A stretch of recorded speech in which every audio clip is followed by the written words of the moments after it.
I actually really enjoyed the episode. I must say it was really fantastic to see the chemistry between Faber and Conor. Like, I think it's going to be really interesting.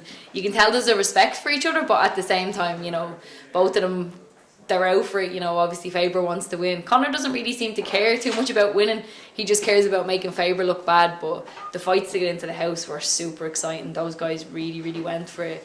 I watched a lot of seasons where you see guys kind of quitting those, but oh man, nobody was taking a backward step. There was some ouch shots when I was watching, you know, even with my experience, there was some that were like, that looked like a hurt. I must say, I really enjoyed Artem Lobov's fight. That was a great fight. Obviously, Artem's my teammate and good friend, so it was hard to watch some of the exchanges, but it was a really great fight. Like, both of those guys just went for it. They have really hard heads.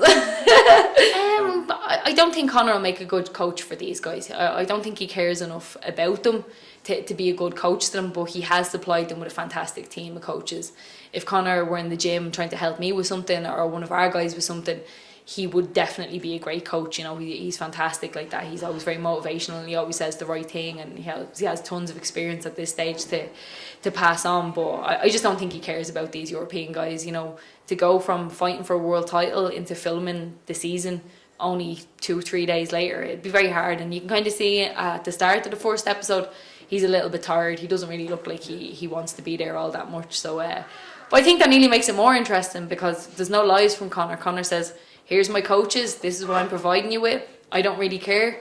This is your opportunity, go after it. Whereas every other season you get some coach, even in my season, some coach lying to you, pretending like they care, or trying to make you believe they care when you know quite well they don't. You know, definitely, yeah. I think Conor will just sit back and let everything happen the way it's gonna happen, and I think that's more interesting for Conor. I think Conor, he's like a bit of a mad scientist. He'll take this as a bit of an organic experiment. Okay, I'll leave these guys here with my coaches and see who floats to the top, rather than being overly involved.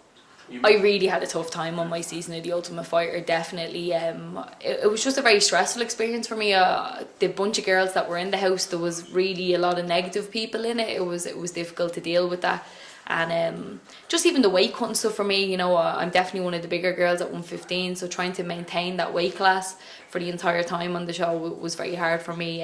It wouldn't be something that I'd want to repeat again in a hurry, but I can see, obviously, if I had a season like this season where it's going to be my coaches and my team, I'm sure I would have flourished a little bit better. But it's made me stronger as a fighter and definitely stronger as a person, so I'm definitely glad I came through it, but I wouldn't do it again.